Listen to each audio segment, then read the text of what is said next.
From the digital world to your world, it's the Kevin Gill Show, your PMA Power Hour. What up, everybody? Thanks for stopping by. Welcome to the Kevin Gill Show, your PMA Power Hour. The Kevin Gill Show is a place where we talk to people who are positive, people who are mental, and people who have attitude. You'll get to know some of your favorite people from the worlds of music, video games, and pro wrestling a little bit better. And you'll also get introduced to some new people you should know. You might say, what is PMA? PMA is positive mental attitude. Google it. It's a simply practiced yet incredibly powerful thing that seems to be like GPS for destiny. Who am I? I'm a creative type, a video game industry veteran, an improv comedian, a professional wrestling commentator, a voice actor. I put out records, and the man CM Punk called the human embodiment of unity. What up, though, family? It's me. It's your boy KG, back with episode 63, and apologies to DDP. We are less than 2 weeks away from the gathering of the Juggalos, the biggest independent music, comedy, pro wrestling, lifestyle, counterculture festival on the fucking planet, bar none. And I'm very pleased to bring you a very special Juggalo-centric guest this week, a Juggalo Championship Wrestling Hall of Famer, the iconic Rudeboy, my friend Rudy Hill. For non-Juggalos, don't worry, Rudy is one of the most charismatic and interesting people that I've ever met, and I think you're going to enjoy this candid conversation, which was recorded in Detroit, Michigan. But before we get into all that, let's send a shout-out. No, fuck that. Let's send a big shout-out to our homie Big LG, Luke Gallows from the Bullet Club, taking the KG show to the top of the charts last week. Holler at him on Twitter at ImpactDoc, and I invite you to go to KevinGillShow.com to check out his episode. It is truly hilarious. The man is hilarious, an improv genius. I'm happy to call him a friend. I'm proud to say I'm a fan of his work, and he's someone you should know. Speaking of people you should know, peep that back catalog at KevinGillShow.com. You might have just missed out on recent interviews with Matt Hardy, Rudeboy's opponent at the gathering of the Juggalos, Southern Tracy Smothers, Ken Anderson from Impact Wrestling, Amber O'Neal Gallows. I could go on and on, but it's all going down at KevinGillShow.com, including interviews with Violent J, with Axe Murder Boys, with Madchild, with Kung Fu Vampire, and so much more.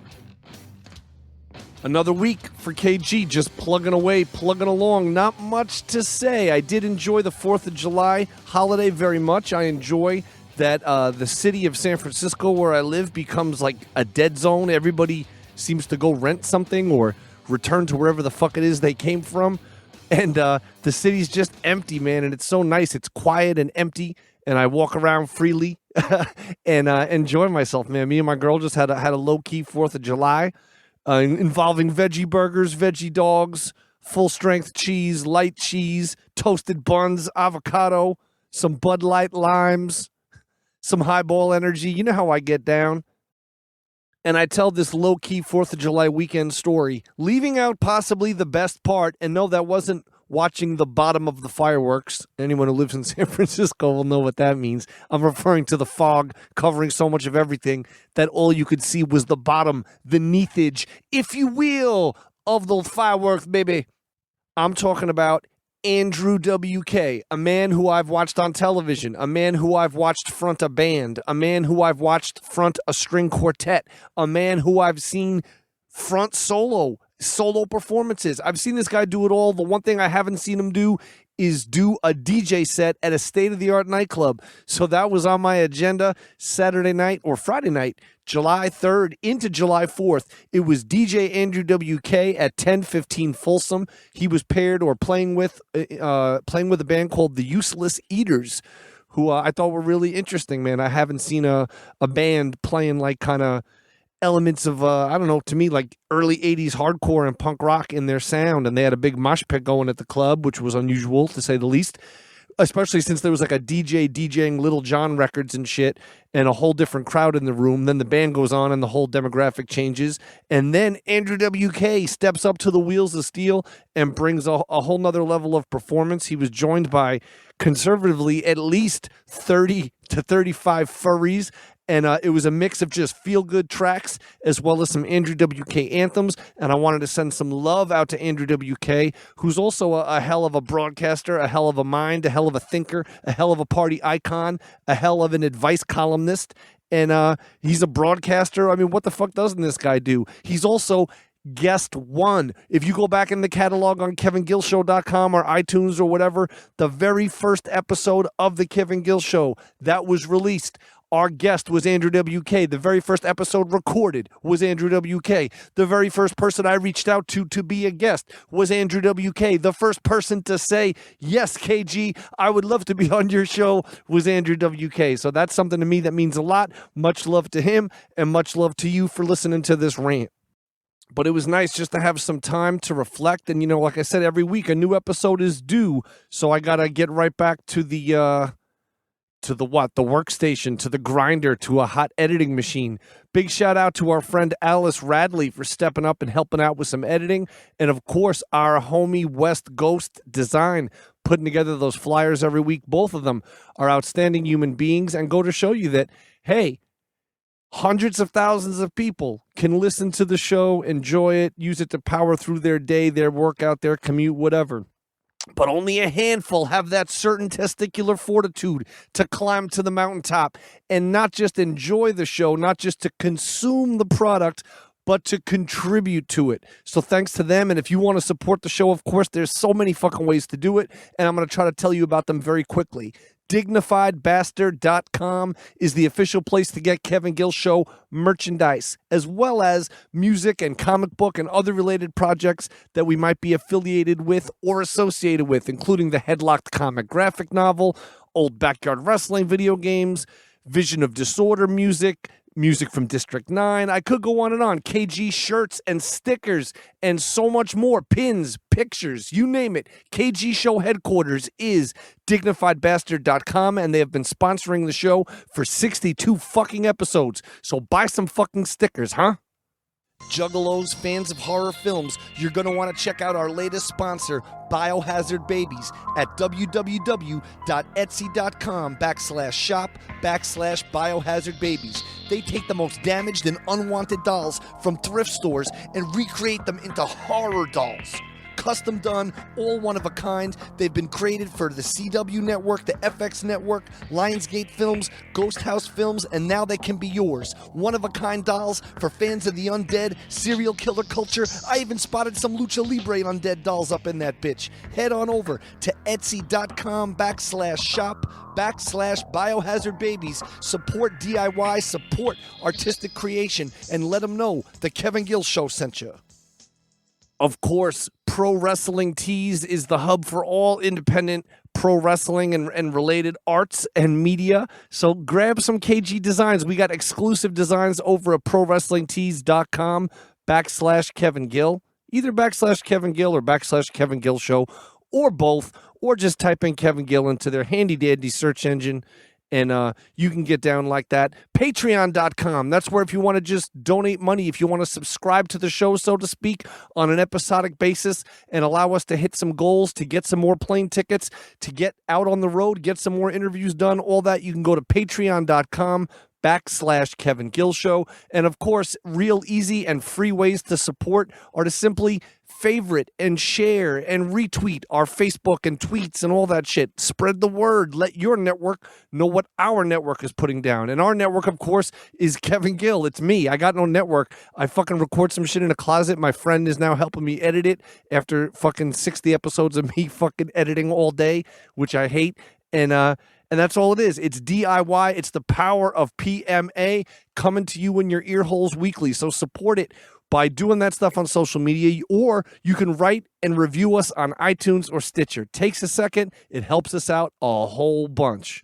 The main thing going on in my life right now is the gathering of the Juggalos. Like I mentioned earlier, July 22nd through the wee hours of the 26th, that's the morning of Sunday, it's going to be day and night around the clock. It's going to be music. It's going to be wrestling. It's going to be comedy, and it's going to be family. Juggalos are the most misunderstood force on the planet, and for anyone that's been there, I don't need to tell you. And for anyone that's even seen some of the objective coverage you might have seen coming out of Vice or coming out of some of the independent film producers that have gone there and shot films, or even if you've seen the official documentary of The Gathering, which is called A Family Underground, you know that there's something more than music, more than this is so different from the fucking whatever Energy Juice Festival. You know what I'm saying? Like so-and-so Megacorp presents fucking Burger King Fest. Like fuck that. This is as real as it gets.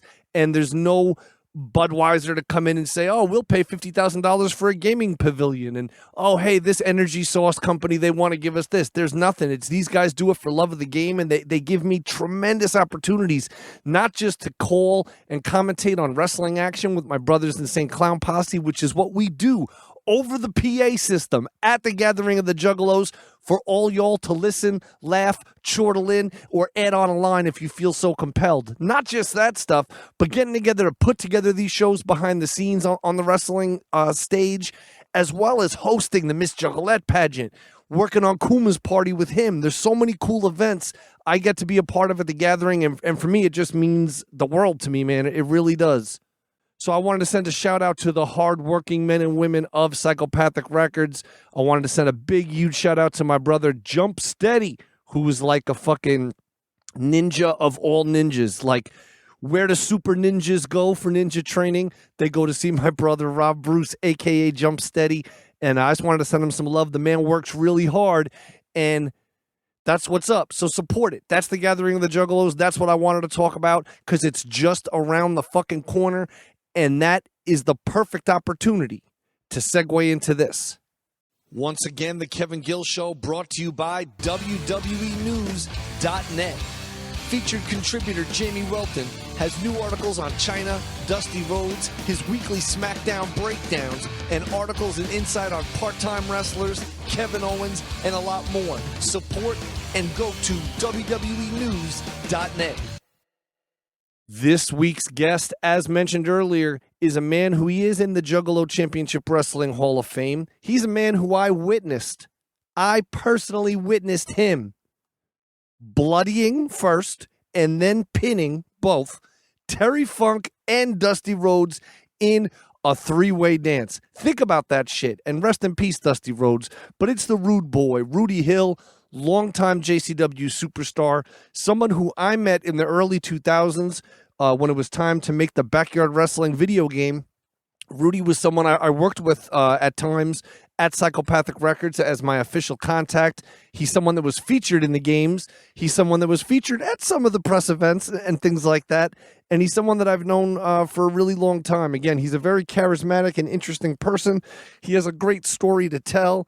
And why listen to me talk about what he's going to talk about when I can go ahead and without any further ado, throw it on over to that interview with the Rudeboy.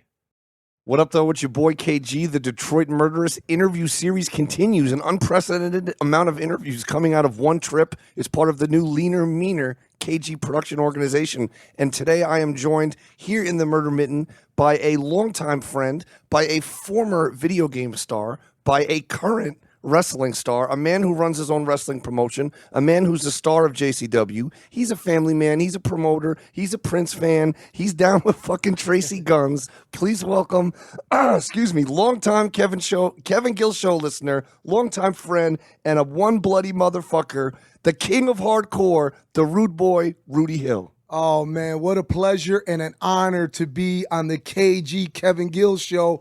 Myself and DJ Carlito, we listen to it weekly, all the time. And, there's a lot of different artists and guests that you have on the show that have turned us on. We really didn't know much about guys like Andrew WK other than what we'd seen on TV and stuff. And then when we got to hear that in-depth interview with him and it changed us, our perception of him.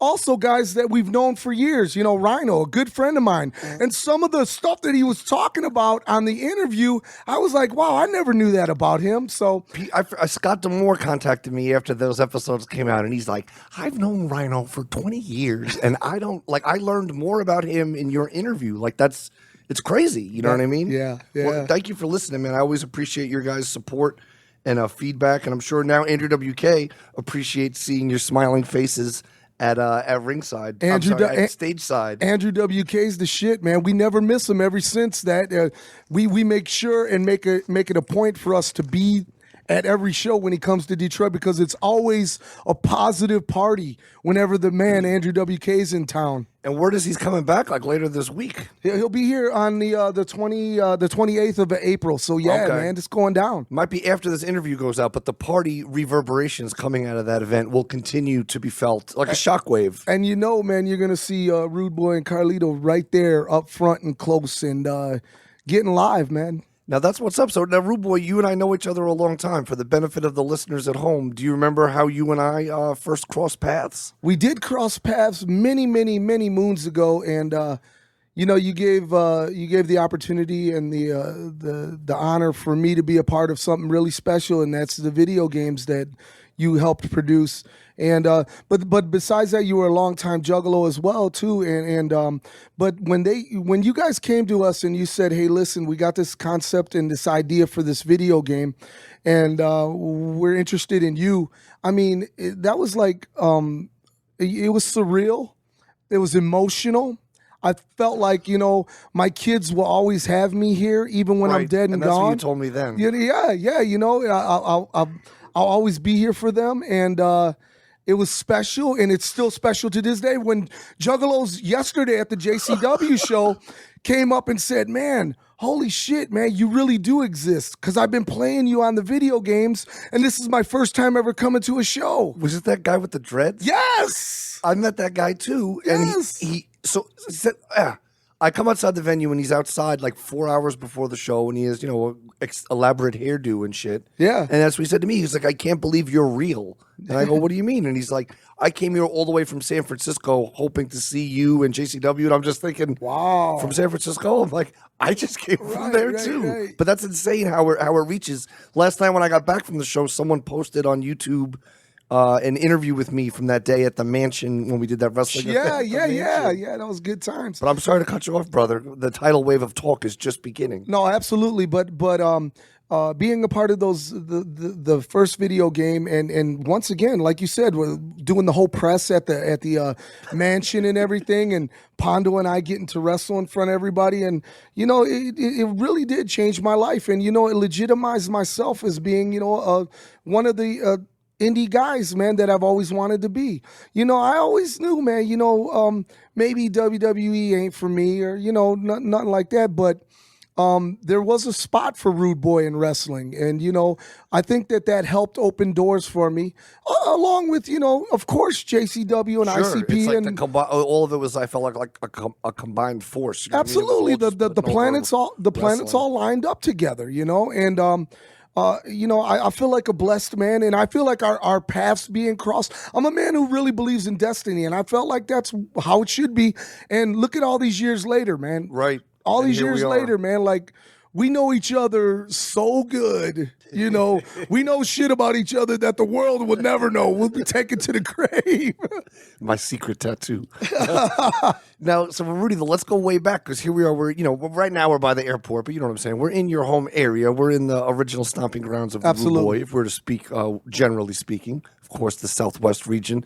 I'm curious for you to jump in the way back machine and flash back to those early days, man. Like, I grew up in Queens, New York, and I can't imagine what it was like to come up in the decade you did, in the city you did, and then start running with the crowd that you did, and like you said, and then here we all are. You know what I mean? Like, how did what was that shit like, man? Well, you know what? Coming up as a young kid in the 70s in Detroit, it was, you know, a blue collar town, a rough collar town. You know, my father, he worked for General Motors for 37 years. Wow. And the man would come home with calluses and bleeding on his hands and everything. And, I got a lot of respect for him.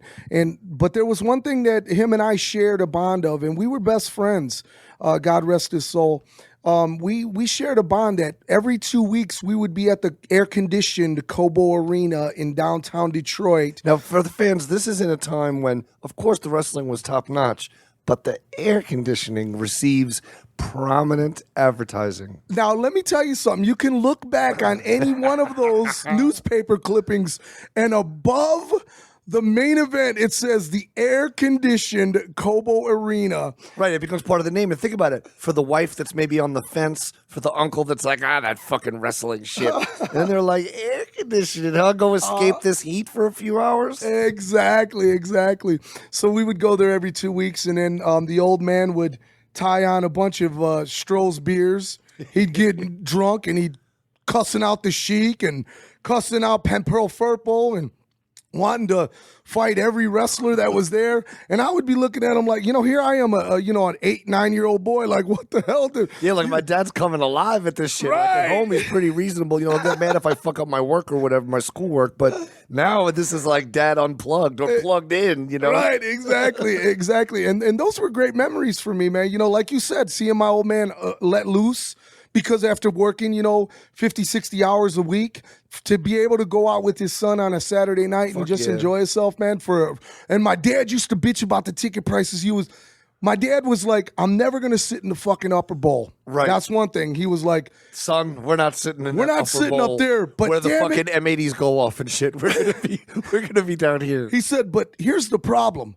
We're going to pay fucking $7 to sit ringside? A whopping $7? $7. So fast forward a little bit past that, that's how I was introduced to wrestling. And then in 1982 in Detroit, something happened to me again where my life changed. And that was the day, once again, my dad was like, you know what? I'm going to take you to your first concert. You're going to your first concert. And it was at the Joe Louis Arena. It was in September of 1982. And it was the Prince 1999 tour. Wow. And my old man was like, we're going to see fucking Prince. And I was like, you're going to see Prince? 2000 party over. Oops.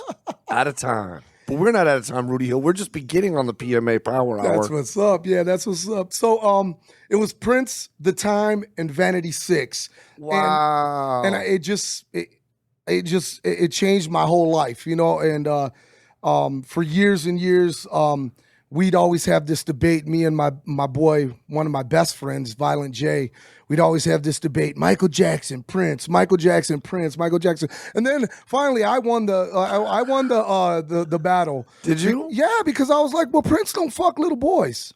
Ooh, but did I say that aloud? Violent J, who's read every book ever written on Michael Jackson and done extensive research, I think he's of the opinion that maybe Michael Jackson didn't molest these children. I can't speak for Violent can't J. either. I'm just trying to be a comedian here. I know. That's all. Michael Jackson was a great talent. He really was, but he was no Prince. Maybe he had some issues. I think Michael Jackson, I don't want to go crazy here, but I believe Michael Jackson may have had a few mental issues. Possibly. You think?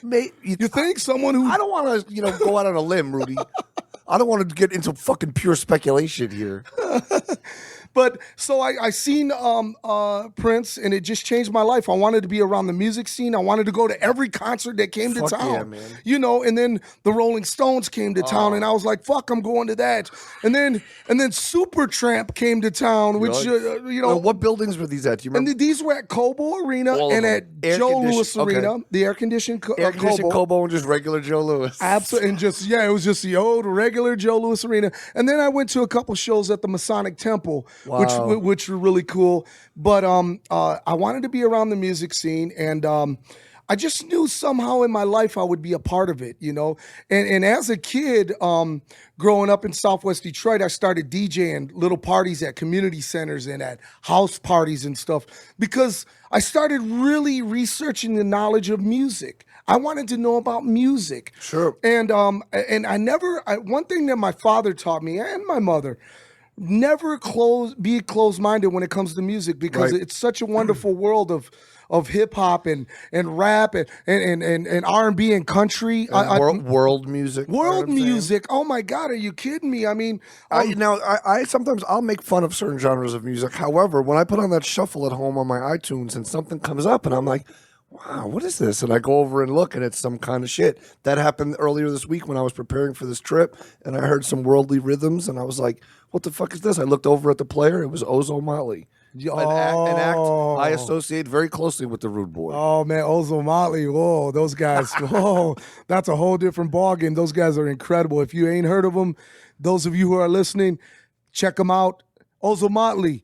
You need to get down with Kevin Gill and get on this podcast, because you guys are definitely positive and putting it down. But yeah, wow, Ozomatli. But back Sidetrack. But back to the sidetrack. But back to digression. But back to the 80s in Detroit, you know, being a DJ and being a part of now B-boy breakdance crews, which is and believe it or not, is still popular in our neighborhood in Southwest Detroit, West Verner Avenue. But back then it was like Hulkamania. It sure the hell was. It sure the hell was. But you still see B-boys at the clubs and stuff in Southwest Detroit today, you know, and I love that the tradition still lives on, you know. As we all know, there's the 5 disciplines of hip-hop. It's not just rapping, which is what it's turned into. It's hip-hop, it's turntablism, it's graffiti arts, it's what else? Street. I always forget. KRS-One has the shit. You know what? Sorry, one more time. What is it? MCing, breakdancing, graffiti, DJing, and then it's either street culture or street business or street arts or something. But like that, that full 5 things, that is hip hop. You know what I mean? Absolutely. Not just check out my money. Did you know about the cocaine I sold? P.S. Cocaine, brother. ... Pills. Brother. Let me tell you right now. That's why. Look, and a lot of people say, "Man, Rudy, you're just an old man." But I fucking hate hip hop now. I hate it. I hate what it stands for, man. Because I grew up in a different time. Sure. Like you said, KRS-One, man, Run DMC. You know. Boogie Down Productions will always get paid. Exactly, they'll take the wackest song and make it better. Absolutely, you know it. Fucking man. live for that shit. I mean, we're so excited because in this Saturday, man, you know, we're going to be going to check out Rakim and Eric B. And I'm not Eric B. Just Rakim, EPMD. Who else is on that show? Bone Thugs and Harmony, Scarface. Wow. It's going down, man. You know, these are the kind of shows we go to. You know, and that shows you, I guess, being able to do business, because E and P from EMD, didn't one of them hire the other one to kill the other one? Yes. Hire someone to try to kill his partner, but they're like, look, dog, you try to have me killed. Yes. Fuck you. But you know what? For those 37 minutes a night, I'm going to go back and forth on that mic with you and get paid, and then I'll see you in the next town, brother. Absolutely. And, you know, and that happens more than you would know it with bands that, you know, like they can't stand one another, but they know when they get on that stage, they're going out there. One, and I'd say mostly for an EPMD, it's not so much for the big money. It's because there's not really big money for those old school artists, which is a shame. But it's for the love of the game and love of the fans and stuff, you know. If you take a group like Motley Crue, who's getting a guaranteed $1 million a night, sure, you're damn right you hate each other, but you're going to get your ass up there. Right. You're going to will your ass up there on that fucking stage, and you're going to belt it out for an hour, shake hands, love each other, go off the stage, and then say, fuck you, I'll see you in the next town, like you just said. And I don't think that, I'm not saying that, say, guys like EPMD are getting super crazy paid, but you're on a fat old school package tour like that. I'm sure it's at a big building. Oh, yeah. And merchandise. And then this is just part of the year. Then there's the Europe thing for 3 months. Then there's their own club dates where they might get, you know what I'm saying? And then for a night's work, in wrestling terms, Rudy, for 45 minutes work. These rappers don't get paid by the hour, brother. That's right. That's right. You're absolutely right. You know what I'm saying? Like, because I'm saying if your boy tried to have you killed, your partner in life tried to have you killed, then to get back with them on some stage shit, I think it's purely got to be business. And I don't follow EPMD's situation that closely, right? But it always stuck out to me. I'm right about that, right? Yeah, you're absolutely right. You're 100% right on that. And in fact, that they were supposed to be filming a documentary about it, the whole thing. And imagine it was like Beyond the Mat where the cameras were rolling, like with the Vince and Brett, but EMP. But I think that the budget ran out or whatever for the documentary, but it was going through the same guys who did the documentary for A Tribe Called Quest, which was Michael Rapaport. No, but it was his production company. Okay. And I think that they just didn't get enough funding to continue it. Wow. But that documentary that Michael Rapaport put on was a 5-star amazing thing. And that's like a real documentary. Not everybody's comfortable enough to give up creative control or to be like, you document this, you can. And those Tribe Called Quest guys were mad at him when the movie was first done. Yeah. But in the end, they're not. But he made a compelling motion picture. Man. There's no doubt. And it's the reality of the situation. And they didn't want to confront how ugly they had become to each other. But after it's settled in, they're probably now in a better place. I hope they send Michael Rapaport a Tofurkey or something. Send him an H2O box set. I hope they stop bullshitting and fucking go on tour, man. I want to see them, man. Have they not done any? No, not since that Rock the Bells, man. Oh, wow. Okay, I thought maybe they were. No, they just Q-Tip comes through Detroit once in a while, but I mean, okay, I want to see the whole crew. I want to see it all. But go ahead. I was going to say, we talked about how a lot of modern hip-hop sucks or whatever. I do agree. I want to throw a few names at you of I found a few modern artists that I enjoy in the genre. I think it's a rare find, but I want to share a few of these names with you as a fucking plane flies into our hotel room. What the fuck is that? That's an airplane. We're at an airport. I know, but I just never heard it like where I could hear like the fuselage or whatever. But have you checked out Madchild, man? Madchild, yeah, I announced him at the Gathering last year. Fuck yeah. Oh man, I think that he's got mad skills. His record is crazy, man. The Lawnmower Man, fucking insane. Yeah, Turned On EP. I'm just saying, sitting and listening to his record while you're driving in the car, doing whatever. The way he gets his words, man. It's just it paints these pictures in your mind like it's really, I feel like, on another level, man. I got to be honest because we're brothers here, and I'm just being honest. Yeah, of course. And whatever, whoever don't like it, fuck them. Right. I mean, because this is what I'm doing.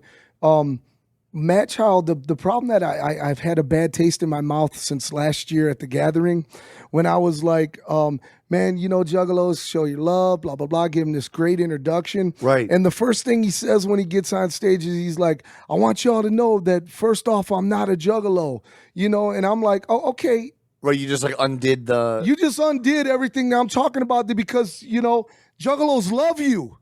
Okay, right. We know, but you don't have to point it out. I want to let you know that I'm not, and maybe it wasn't done in that way, but the way I took it was like, wow, man, you do realize where you're at, right? Right. And I got to also say this, man. After the performance and everything, we hung out, him and I, and he was a great guy. He was great to all the Juggalos. So that just left a bad taste in my mouth. It has nothing to do with his musical abilities because his musical abilities are the shit. Well, I shout out Madchild, a past guest of the Kevin Gill Show, an episode you should check. Well, Rudy's checked it out. Definitely. And everyone else should. And check out his records, man. I truly believe that Madchild is on some other shit. Here's another name for you, Rudeboy. Jelly Roll. I'm not interested in Jelly Roll at all. Are you serious? I'm not interested in Jelly Roll at all. Jelly Have you Roll, heard the acoustic record? Jelly Roll to me is and I'm who am I to say? It's your personal opinion. Everyone has their right. personal We taste all or have opinions, and you can keep Jelly Roll, you can keep Ritz, you can keep Yellow Wolf, you can put all them in the same fucking genre, man. And I'm straight. I heard it. I liked it better when it was called Kid Rock. Wow. Oh wow. All right, then we're gonna switch it back to the old school. I'm trying to send some shout outs here. I think that Jelly Roll acoustic, the whiskey sessions, I think if Rudy saw Jelly Roll, well, maybe he would think it was Kid Rock, but sitting there in the recording studio with the band doing this shit in one take, man. That's my problem, Kevin. With bands that are out today and stuff, and I understand influence. Sure. I get influence, but don't copy. That's where I got a problem. Right. That's where I got a problem. Every underground Juggalo group that comes to me is like we are the new shit. And they give me a CD. The first thing they got the face paint We're on. the Insane Twisted Killers. Exactly. Our new shit is called Blood Murder. And they ask me, they say, Rudeboy, they say, what can we do to be different? And I say simply, be different. Be different. There's a million ICPs and Twisteds in the world already. Right. That they're already, those slots are full. Correct. They're full. I understand. No, I'm with you. You know what? And that's one of the things on Demo Jams that we touch on the Juggalo Show co-host, sir. Yeah, that's right. I forgot to put that in the intro. Every other week, Rudy and I and Jump Steady, Natalie the Ring Girl, and sometimes more, we all get together in person, just like this Yes, podcast, we do. in the fucking Psychopathic Radio offices in that office Hatchet Tower complex. And we do the Juggalo Show every other week, Thursday night, psychopathicradio.com. I do recommend you check it out. We also have a plethora of special guests. Absolutely. But like I said, when we do demo jams, and we get the same sounding thing and the same sounding, and a few juggalos are like, damn, Rudy, man, you're a little hard on people. But it's like, no, man, do you want me to sugarcoat it? Oh, that was pretty good. They were all right. No, fuck that, man. You sounded like everybody else that sends in a demo. Stand out. Be on your own. Stand on your own 2 feet. I can't think of the group that was on there last week, but they had like a guitar and shit, and they had a live band playing on the demo jams, and I was like, I fucking love these guys already. I love them already because they stood out like a sore thumb. Right. So now let's go back to the old school, Rudy. There you are. It's the 80s, DJing, breakdancing. Yes. Running with a crew, Southwest Detroit. Still loving wrestling. Sure. Still being a part of wrestling as going to the shows. Right. And then would you also would you get wrestling magazines? Oh man, Pro Wrestling Illustrated. Shout out to Bill Apter. Oh my God, Bill Apter. He's another guy who changed my life, man. Every first of the month, I would be at the drugstore on West Verner waiting for the shipment of magazines to come in, and I'd get pissed when they'd be a day late. I'd be like, man, I had to fucking wait. Are you kidding me? And in other words, no internet, no anything. That's how you found out. You would be like, Nikita Koloff is fighting Ric Flair in November. Like, brother, when the next magazine comes out, are you looking to see Nikita? Is he on the cover with the belt? Because that's how you'll know. Exactly. And let me also tell you something. I would run home from getting the magazine, and I would automatically go to the arena reports. Oh, start right there. That's that last minute section. I needed to know those results. I needed to know if Iron Mike Sharp I was about to say, beat Tiger Chung Lee in like Piscataway, New Jersey. Yeah, I was about to. Funny you say that, man. I was about to say Iron Mike Sharp's name. Holy shit!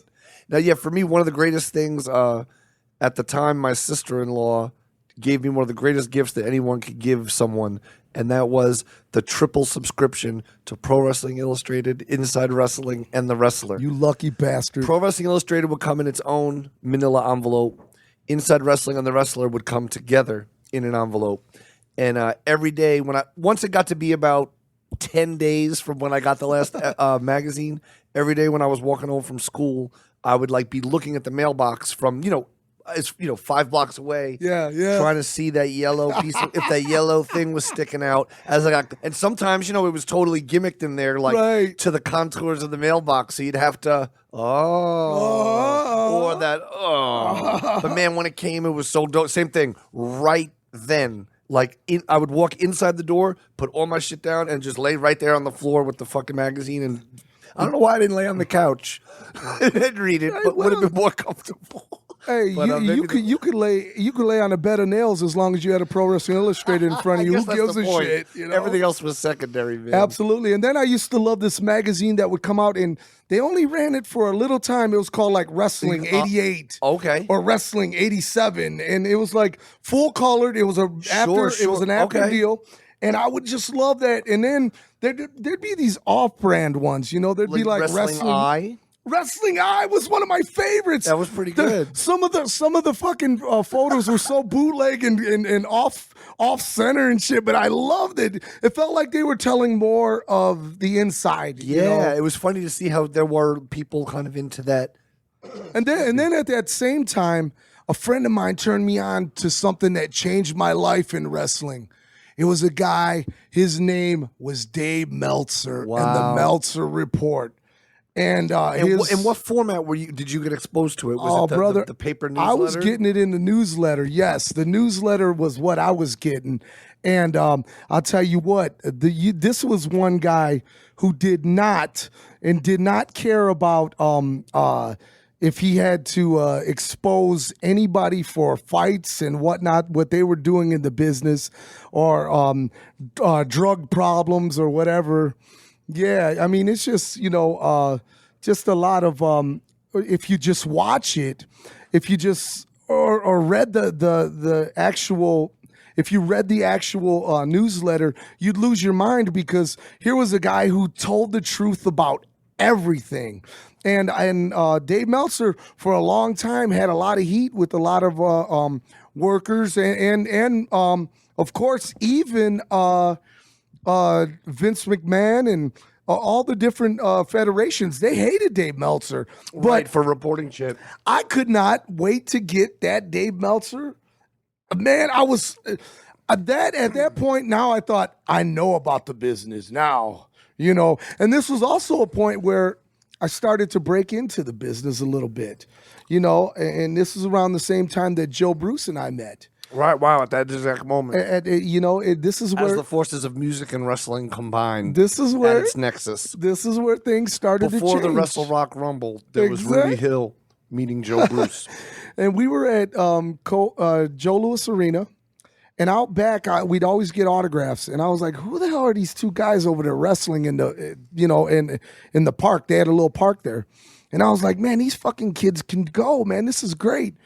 So I went over and I introduced myself, and they were like, "Hey, what's up, man? I'm Joe, and I'm Joey." And I was like, "Hey, what's up, man? I'm Rudy, man." And from that day on, man, we fucking, they lived in Ferndale, which was, north of 8 Mile. And I lived in Southwest Detroit.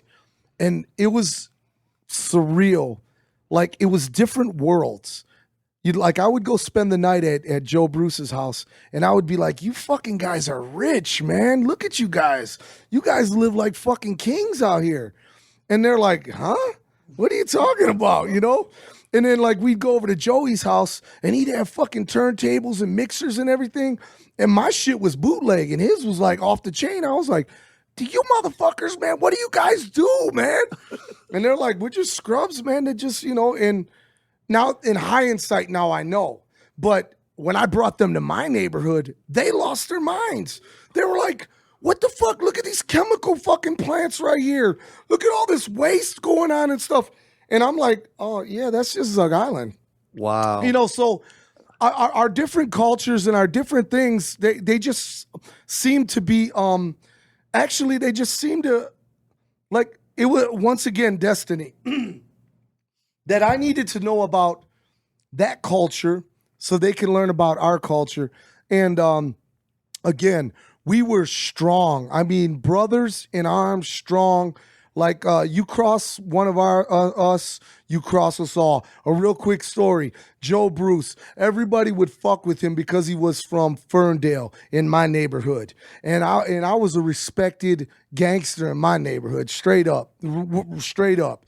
And I remember driving, and we were with my cousin my blood cousin, and we were driving, and the whole time we're just out trying to pick up girls and hang out, just blasting the music and shit on our cassette, Auto reverse in effect. Right, cruising down Verner and shit. And the whole time he's just fucking with Joe, man. And he's just saying all these comments and shit. And Joe's driving. I'm in the back seat and he's in the front seat. And he's just like, "Man, whatever, you suburbanites, blah, blah, blah, and all this shit." And I'm like, "Man, hey, look, man, that's my boy, man. I'm telling you once, that's my boy." And then finally, and this is no lie, and Joe Bruce will tell you because we've told this story a million times. I told him, "Stop the fucking car." And he was like, "What do you mean stop the car?" In the middle of nowhere. And man, I punched this guy in the face so hard. And I just started beating him and told him to get the fuck. And we left him there. Wow. And I was like, because man, this is my brother. I don't care where we come from. It's where we're at. Amen, brother. It ain't where you're from. It's where you're at. You know, and that's true love, you know. And like I said, at that time, you know, we, Joe Bruce, Joey didn't have a lot of, he had love for wrestling, but he wasn't to die for it like we were. And because he loved hip hop. Right. You know, right. And that he would die for hip hop. And the beauty is that here were two different things that I loved very much and wanted to be very much a part of. So I first broke into wrestling by setting up chairs and hauling in a ring at 13 years old for Malcolm Monroe. I used to pull in the chairs and set up the ring and everything. And he was like, you want to be a wrestler? Well, start working. You know, those chairs ain't going to set themselves up. Yep. You know, then that was my first exposure. Then he allowed me to ring announce a couple times. Wow. And then it started opening the doors. And then I told him, I was like, man, I got this dude, man. His name is Corporal Daryl Daniels, man. And man, he's the shit. He can wrestle, blah, blah, blah. And he was like, well, let's see you guys wrestle. So we wrestled, and he was like, wow, you guys are actually the shit, man, you know? And he was like, who trained you? And we looked at each other, and we lied. We looked at him, we were like, Chris Adams. And they're like, wow. That was the first name that came off our head. He was one of the first guys to have like a publicly known school back in the 80s and shit. And I remember Malcolm saying, from Dallas? And we were like, yup, we were there. Well, Texas, that is. How long were you in Dallas? What was it? We didn't know how long training was.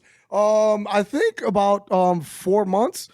4 months? Oh, okay. Well, all right. You did like an advanced, condensed training. But look how good you are. That's how Adams does it. So, long story short, you know, Joe's skills were way better than mine, you know, in the ring. Sure. My mic skills were surpassed everybody. Because one thing that, you know, I believe this in my heart, Kevin. I believe that God gives everyone in this planet a gift. Whether that gift may be you're a great waiter at a restaurant. God gave me the gift of a great speaking voice and a great way of expression. And you know what? It's been years and years where I said to myself, man, you know, I can't do that. I can't do that. And now I'm like, you know what? Fuck it. I'm doing it. Wow. And that's in the wrestling business, you know. Promos and selling yourself and everything, that has a lot to do with it. And back then, everybody knew, man, wow, this guy could talk. So they paired me up as a manager for a lot of guys. That's awesome. You know, and here I was a, you know, 17, 18-year-old kid who was, you know, in the ring and you know, managing all these great stars, you know, from the past, and driving all the way from Detroit, Michigan to Fort Wayne, Indiana for $5. Sure. But $5 in those days was like the equivalent of $11 Hey, now. but let me tell you something, brother. Back then, it was about paying dues. It wasn't about just saying, let's go on eBay and let's get a wrestling ring and now we're wrestlers. We're promoters now and we're wrestlers. And P.S. I'm the champ. Thank you.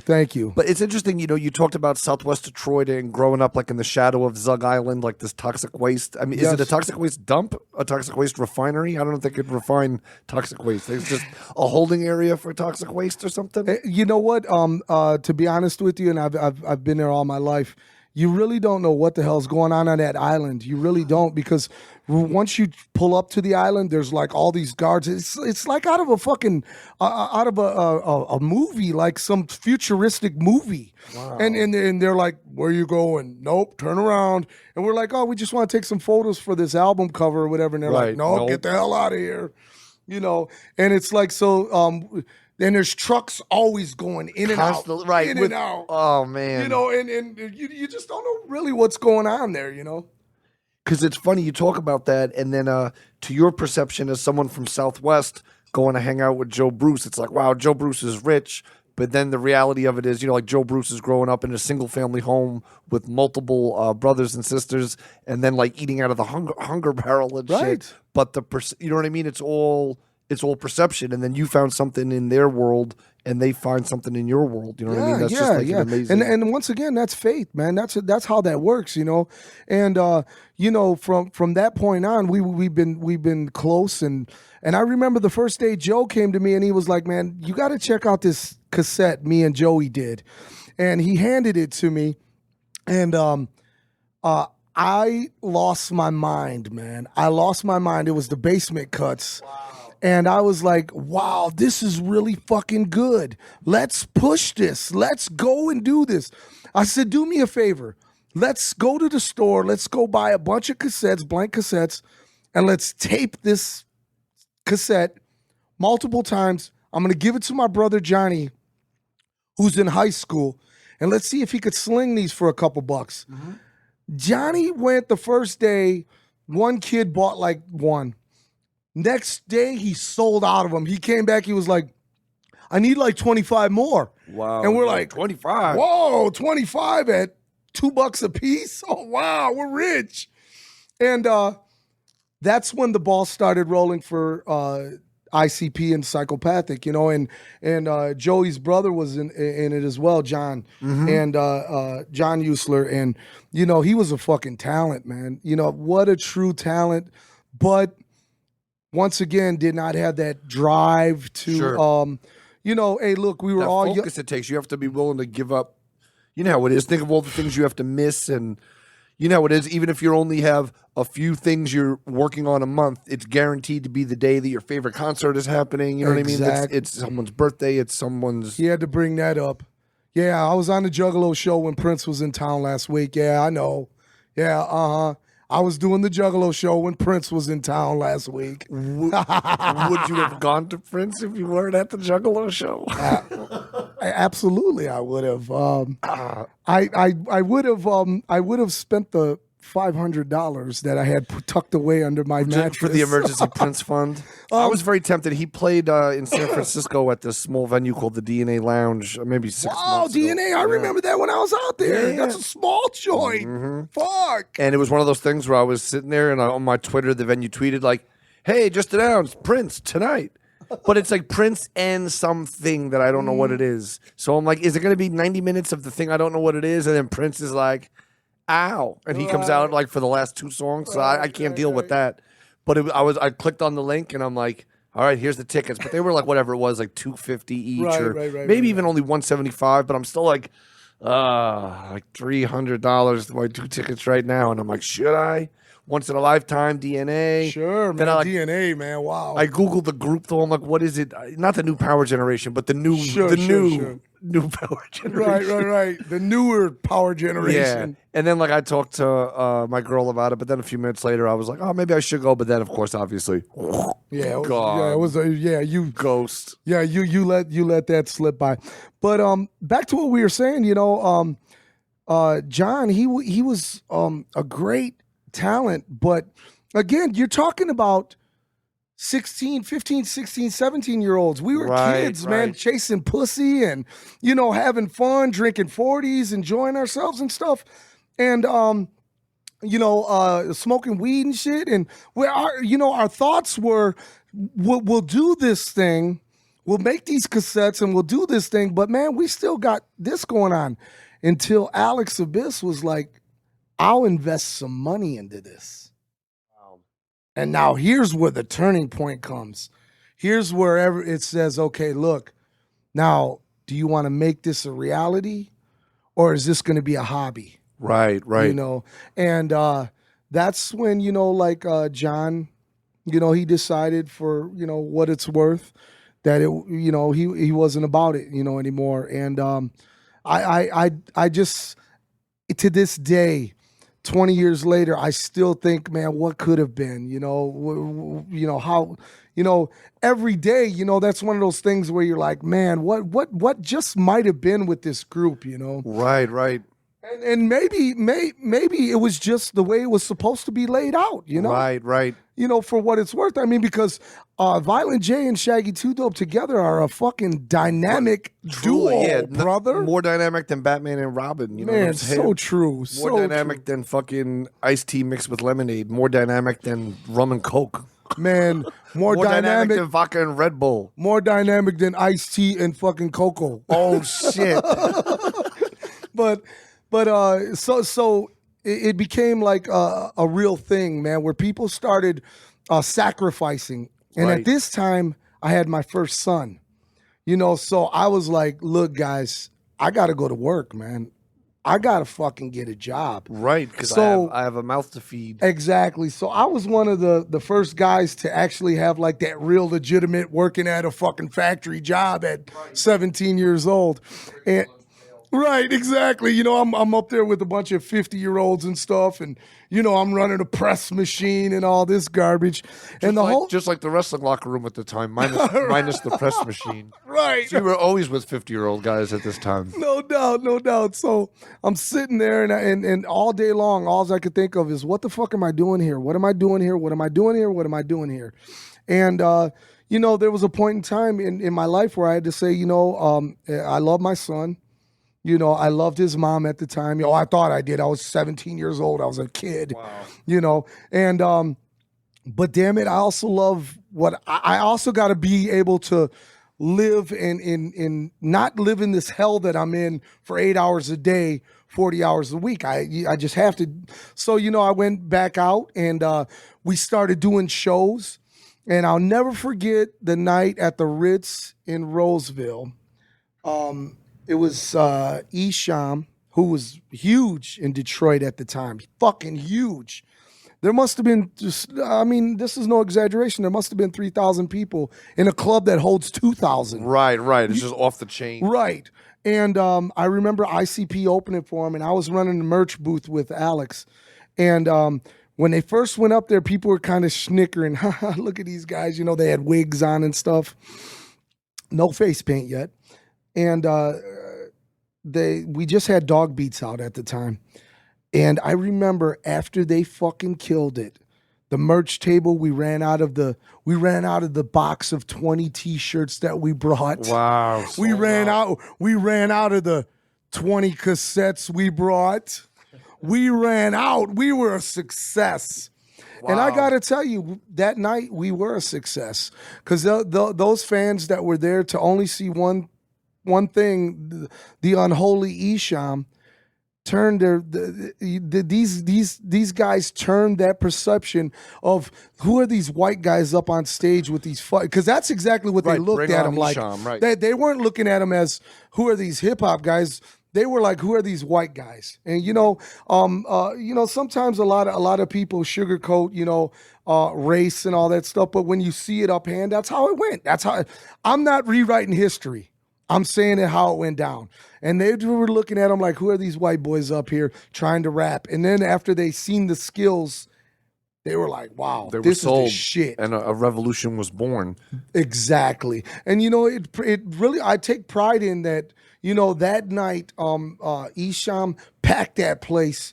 ICP opened for him. And then a mere, 10 years later, Esham is opening for ICP. And it's just the same thing goes with Van Halen, Kiss opening for Van Halen. Right. And then a year to the day, Van Halen is opening for Kiss. So, that's just how it goes. When there's talent, it's talent. Right. That's the truth. Now, Rudy, you've been on this journey, as you said, through life, through wrestling, through your fandom of music and your DJing and all this stuff that you do. What power has a positive mental attitude, or PMA, played in your journey? Well, I'll be honest with you, Kevin. In the early days, man, especially the Juggalos, you kind of get this perception that you're bigger than life, and I'm most guilty of that. And I'm a man that to this day in 2015, I could say, man, Rudeboy was such a dick to a lot of people, man, was such an asshole. Juggalos would be like, Rudy, could I take a photo with you? And I would just be like, no, I'm too busy. Right. And, because I thought that's how you were supposed to be. And the fact of the matter is that's not how you're supposed to be. That's how I was treated by wrestlers and how I was treated by people in the music business. But it doesn't have to be that way. And I said this before, and I say it again, to those Juggalos that had any memory of Rudeboy being that guy, I apologize from the bottom of my heart, because to this day in 2015, you want to talk about positivity? I surround my life around positivity today. There's a homeless group that I work side by side with each and every week. They're called the Homeless Angels of the Motor City. They're a nonprofit organization that has no backing whatsoever from any corporate or anything. It's just donations. We go out, Carlito and I, every week, and we feed the homeless once a week. We clothe them. And the big payoff is to see a smile on someone's face. Yeah, someone who hasn't maybe smiled in a long time. Absolutely. You know what I mean? And you know, there's another thing that I love to do, KG, is I love to be in the supermarket and I see a couple or whoever behind me and I'm paying for my food and I say, you know what, throw their stuff on my bill, and I got it. Wow. And in our neighborhood, you know, it's like, whoa, because to this day, still in our neighborhood, Kevin, People are living on tightly budgeted. man, we are in tight times, but the gang infestation is so out of control. The police can't even handle it. Sure. Seriously. And so when you see a tattooed guy like myself and there's an old lady and I say, no, I'm going to pay for that for you, the first thing she's saying is, what do you want? Right now she owes you. Right. Now you're like, bring this package across town. Right, exactly. Yeah, here, take this in your shopping cart. And so we like to spread little love like that, you know, and we talked about the hip hop culture. Carlito and I are very much a part of the hip hop culture. We are not a part of Modern hip hop. well, no, we're not a part of tagging, fuck you, or any of that stuff around our neighborhood. So what we do on Saturday mornings is we take a can and we take a roller and we just go over, because why do those children have to grow up With that word, like fuck you written on their house. Right, just having that in there. Now, there are some beautiful Pieces of artwork. Oh my God, brother, some beautiful graffiti artwork that I would never dare think of touching. But if it's just your gang symbol or something, and you're just going to put it on someone's home that is still living in the home. Right. It's not just it's not the newspaper box. It's Right. Then that's where we come out and we try to help. I don't know if we're making a difference. I don't know. But But at I least know- someone sees like, oh, I could do something too. Like these guys come and paint over that symbol. Maybe I could fucking pick up this 40 bottle. Absolutely. We were both on a TV show here in Detroit, and we were talking about all of the different things that we do, you know, for the community. And we were asking for people to come out and help and, help clean up some parks and stuff for the kids. And the Nation of Islam were also on the panel. And Professor Troy from here in Detroit, who runs one of the biggest Islamic mosques here in Detroit, was bringing in the Honorable Farrakhan. Sure. Was bringing in the Honorable Louis Farrakhan to Joe Louis Arena, and he took my number. And for weeks we were talking back and forth how the community can help and we can help each other. And he said that he talked to Farrakhan about us, about these two Latino Mexican kids that are just doing things on their own. And Minister Farrakhan invited us to sit on the panel at his speech at Joe Louis Arena. Unfortunately, and you know Like we what? said I would have been there. But unfortunately, I had a wrestling booking already in That's advance. what we were talking about earlier, is how it goes. Like sometimes I'll only have 2 things I'm doing a month, but guaranteed it. Yesterday, amazing JCW show, Faith No More in San Francisco. I'll take the JCW show over Faith No More, but I would have liked to have gone to the Faith No More show. You're fucking right, you would have. I mean, granted, I saw them play at the record store a few months ago. Yeah, you did. I saw that private in-store performance. But you know what I'm saying? And that's just a bad example, but compared to what you're talking about. But sometimes that's what it's like. Sure, and here's the thing: is like, do I associate myself with the Nation of Islam or anything like that? No, not really, not at all. You know, but to bridge that gap right between two cultures that have your positive actions. Well, what's your goal? Help people. I'm helping people. Other people see you helping people, and they're like, "Hey, have you heard about these guys that are helping people?" Exactly. You know what I mean? And it just. And then we started a group here in Detroit, and it's called Juggalo Brotherly Love. And look, any Juggalo that needs any help, any or anybody, if you're a juggalo and knows somebody who needs help, anybody can be a part of this. We get together with our brothers and sisters and we say, hey, look, how can we help these people? Sure. Somebody asked, they said that their refrigerator broke down. And what we did was we all got together and we went to a used appliance store. We couldn't afford a brand new one. But we made sure that they had a refrigerator that would last at least for 6 or 8 months or maybe even a year. Sure. But that's what giving back is about, you know, and I'm a real stickler on that, you know. I'm a real stickler on, I feel like what you do will come back to you, you know, and you know, if it's God's will that you are gonna do this right, you know, and it's in your heart to do it right, and not for any, you know, to gain anything, because God knows I don't gain nothing off of it, but I do. I gain the karma, you know what I mean, and your spirit, and the feelings don't cost anything, but they also can't be produced artificially. You know, KG, somebody hit me up. They were like, "Look, I don't really have a lot of money or anything, but," and I was like, and they were like, "How can I help?" I said, "It's not about having money. It's about just." How about going up to somebody at a bus stop that's down on their luck and just sitting down and saying, "Hi, man, how you doing today?" Right. You know? Like pretending you see people around you instead of doing what everyone does, like just stare at their phone and walk towards you. Absolutely. There was a gentleman going through our garbage one morning when Carlito was on his way out of school, and I was like, "What's that guy doing?" And he was looking for food. So I told him, I says, "Hey, man, come here." Rudy's like, "I'll make my world famous paella." He looks at me. Have you seen my chorizo and eggs, homie? Oh, you seen that? I seen your Facebook status, man. I follow you.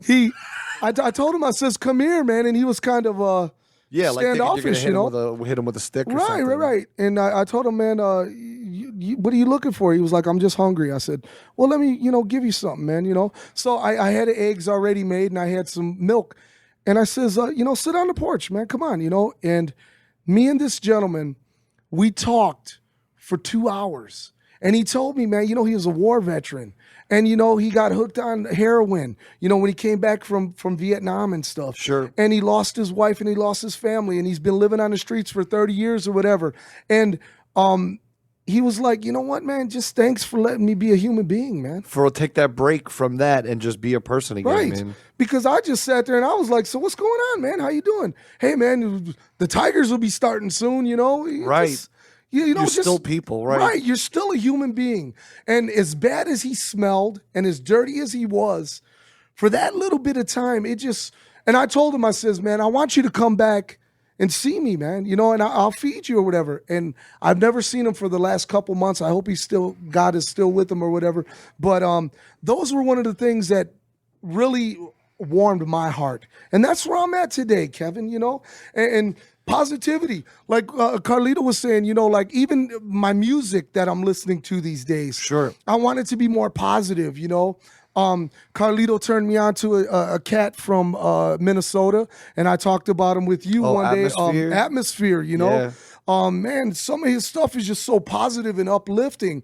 And then there's another guy, Toby Mac, who's my girl. She gave me the CD. And I was like, okay, and I was listening to it. I was like, wow, this is all right. And she was like, "Well, you know, do you hear the message?" And I'm like, "Yeah, kind of." And she was like, "Well, this guy's the #1 Christian rapper in the world." Really? Okay, I know his name. Toby Mac. And so one day I said, "I'm going to go see him with you." So we go to Pine Knob, the big outdoor venue here. Sure. And I'm like, I wonder if this guy's going to draw anybody. Well, 22,000 people were there. Wow. And here I am, the first guy in the building. I'm like, "Well, I'm going to go get a beer." And they're like, "There's no beer sales here." Are you serious? Yeah, they're like, "There's no beer sales here. This is a Christian concert." But is beer, beer's been around since God's been chilling with beer. Right. So anyway, I go over there. Jesus is very liberal with his wine creation skills. Absolutely.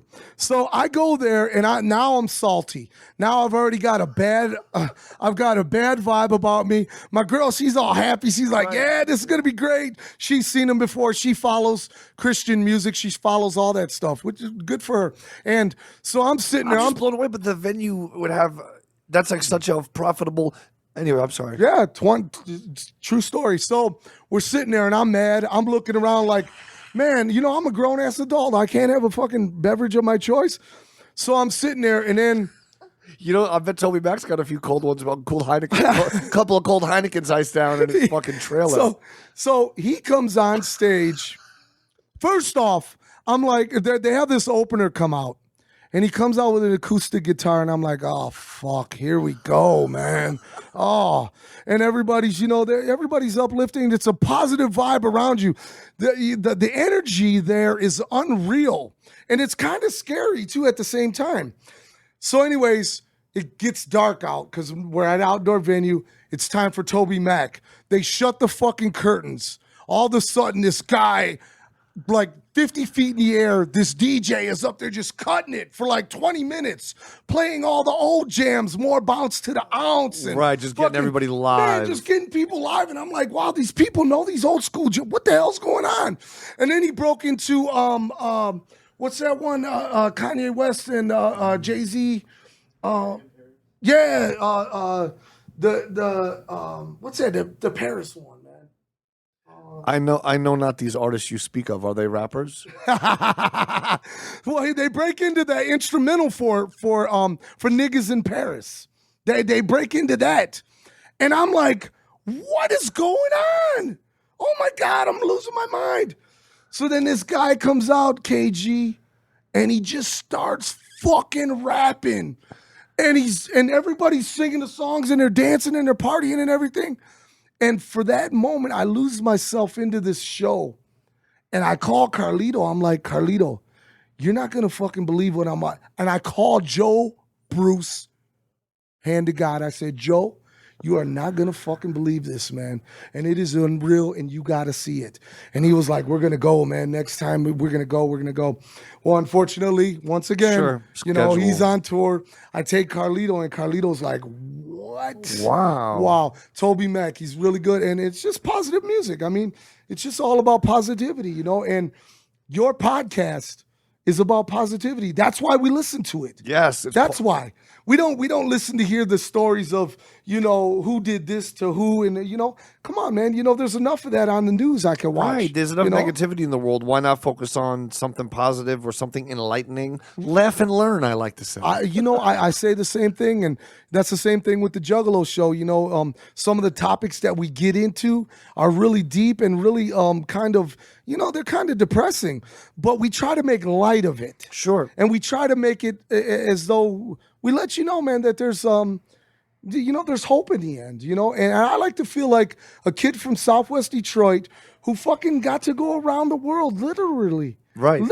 I'm just a kid who had a dream. And let me tell you, all you guys out there, you listeners, when they tell you you can't do it, tell them, fuck you, you can. Right. Because I'm going to tell you what, I read a quote in a book just recently from Paul Stanley of Kiss. And let me tell you something. Douchebag with the fucking laser pointer. You point that laser pointer at me again, I'll shove it up your friggin' ass. All right, let's go back to Detroit Rock City. Sorry, for those that get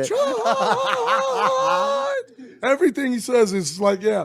So anyways, sorry. In his book, which is a really positive book, by the way, he says, and I'm paraphrasing a little bit here, but he says, when people tell you you can't do it, roll your fucking sleeves up, work even harder to show them that you can, because for years and years they told Kiss, fuck you. Sure. And he was like, now who's getting the last laugh now? He's like, who's got the merchandising out of control now? That's right. Have you seen the Kiss Blacklight mini golf course in Vegas? It's real.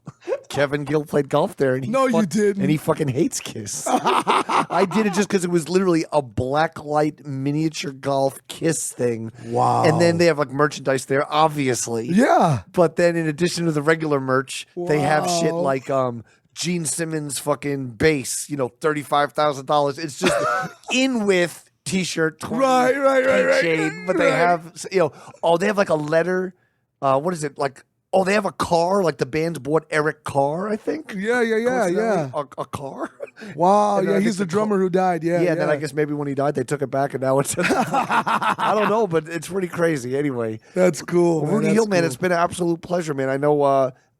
I feel like we've barely scratched the surface. I feel like there's obviously we could do more. But I feel like we see each other pretty often. And I think if we can get the interwebs populated and we can get some positive response to this episode, I think we could just keep this going and do another one, do a part 2, if you will. That would be beautiful. That would be wonderful. And once again, KG, man, I got to tell you, man, from being a fan of this show and knowing you is two different worlds, because I love the way that you conduct your interviews. I feel like I'm getting information from groups and from even people that I've never heard of before, right? Which is very cool, and it is an honor and a true blessing to be here. Well, I appreciate you, brother, because you've been listening from day one and you've been supportive of the show from day one, you and Carlito, and it's not just lip service, you know what I mean? And it's important to just know whenever anyone hits me up in any way, whether it's someone I know for fucking over a decade or someone that I don't even know, just to know that there's someone out there in the world that's listening, that's feeling it, that's like, wow, this is all right. You know what I mean? That it's that hour of your commute. It's while you're fucking doing laundry. It's while you're kicking back, while you're fucking trying to tune out your annoying fiance or whatever the fuck your daily shit is. Your bones, you know what I'm saying? yeah. Right. I mean, I love music. Obviously, I listen to music all day, but there's something I love about like when I cook dinner, I love throwing on like Colt Cabana's podcast or whatever. It's just, you know what I'm saying? Or shout out to Colt Cabana. What a great podcast. Right? If there was no Colt Cabana, there'd be no KG show, man. What a trailblazer. But I got to ask you one question before we go any further. Any question. When are we going to hear the story of KG? Because we know the Long Island deal. We know bits and pieces of it. And one of the things that has always fascinated myself, and especially Carlito, is when he sees you like on the old ECW arena shows. And then you talk a lot with him about punk rock music and stuff, you know. And he's like, man, what is Kevin Gill's real story? Let's hear that. Well, in the future, we did one. I don't know if it was episode 30 or something around there. We did a special episode where Chris Hero interviewed me, and it's like part 1. And we haven't done a part 2 yet. Yeah. But that's what that's supposed to be, is the idea for that, kind of getting into some. We're not talking about on a podcast. We're talking about like on a like. No, seriously, like on maybe some reading stuff. Look, brother, you have a long story to tell. And a lot of interesting characters in the story. You know what about What about all of the different people that you've come across in all those years? You know, a lot. Mostly good people too, and a lot of people that people are always like. I was in a bar the other day in San Francisco, and San Francisco isn't what you would call a clown town. Like when I walk around with an ICP shirt on or whatever, nobody fucking comes up to me. Nobody says anything. You know what I mean? But if I was in Ohio, if I was in all these other states, people, if I'm, you know what I'm saying? If you have a hat on, someone in the car next to you is like, whoop, whoop, like I can see your hat in your car. But I was in a bar in San Francisco, and I'm just sitting there, and I saw these people, and I felt like they were looking at me. But just, what is, you're in a bar, maybe they're looking at something. I'm not one of those people who's like, are you looking at me? Right. But what I are you just looking at? a few times, like when I would look up, I know, you know how it is. You just catch someone's eye or whatever. And then a few minutes later, they come over, and it's this husband and wife, and they're from out of town, and they're like, "You're KG from ICP Theater." You're like, and they had the whole thing. Like the lady's like, "I'm a lawyer. My husband's a doctor." Like everyone we always heard like ICP, they suck, they're stupid. We come across the show ICP Theater. Those guys are fucking geniuses. Like they are comedic geniuses. Their timing, they're this, they're that. They're like. I can tell they're like, there's not a line written on that show. And I'm like, no, but it's just so crazy to me. Like that. Yeah. I don't know. I don't even know what I'm getting at, but yeah. KG, man, me and Carlito were discussing it earlier. We're like, KG is becoming a fucking brand now. Let's not talk about the Kiss condoms. Let's talk about the KG fucking condoms that'll be coming out and fucking the mini plush toys and the fucking the KG air freshener and right. KG energy sauce. Hopefully some new KG t-shirts up soon at Pro Wrestling Tees and dignifiedbastard.com. But anyways, it's been such a pleasure, and I thank you for allowing me to be a part of this. And it really makes me real humble and happy to still be here and to call you a friend. Well, thank you, brother. Again, thank you for your time. Thank you to you and DJ Carlito for the donuts, for the chocolate milk. But if Barbara's listening, she'll know donuts and chocolate milk are two of my favorite things, but I very rarely get to enjoy them just for various logistical, scheduled, location-based reasons. And to have donuts and chocolate milk brought to my hotel on the surprise tip, that was certainly devastating. As always, thank you for your friendship. Thank you for your support. And let's not forget Ninjas, July 21st through the 25th, 20th through... July 22nd, I believe, through the 25th. There you go. 22nd, 23rd, 24th, and 25th. Yeah. Hey, and check out International Big Time Wrestling if you get a chance. IBW, Adrian, Michigan. That's our home. That's where we run wrestling. I know I just want to get that quick plug in. I'm sorry for that. Do they have a Facebook page? There is a Facebook page, Please put over all your plugs right now. Where can people get more Rudeboy? Where can people get more International Big Time Wrestling? Where is KG size 2X Big Time Wrestling staff shirt? You can. Where is KG on post-produced commentary from San Francisco? Oops, did I say that? You can check us out on Facebook, of course. Rudy Hill, you can check me out. You can check out Rudeboy on Facebook. You can check out Controversy Productions on Twitter, which is DJ Carlito. But it's not the full Controversy Productions because they wouldn't let us. So it's Controversy Is it Prod, right? Prod, okay. Controversy Prod is how they say it across the pond. And you can check us out there. And we are doing a lot of big shit for a lot of good times and stuff. And one thing that I like to leave on every note, even on the Juggalo Show, look, we're not here for a long time. We're here for a good time. Take care of yourselves. God bless you. Thanks for letting me be here. Whoop, whoop. Much clown love to my homie, the Rudeboy, DJ Carlito, Southwest Detroit, International Big Time Wrestling, Psychopathic Records, on and on and on. Much fucking love to the Rudeboy. The Rudeboy is a character. He is an icon. He is someone that is giving back, which is something I think all of us could do more of, myself included. But giving back, so important. Spirituality, something that's obviously become very, very important to Rudy. And someone that I can talk to for hours, be it on the phone, on the road, or just sitting backstage at the booking table, brother. So I just wanted to send thanks and appreciation out to Rudy. It was unfortunate. I had to rush to get on a plane.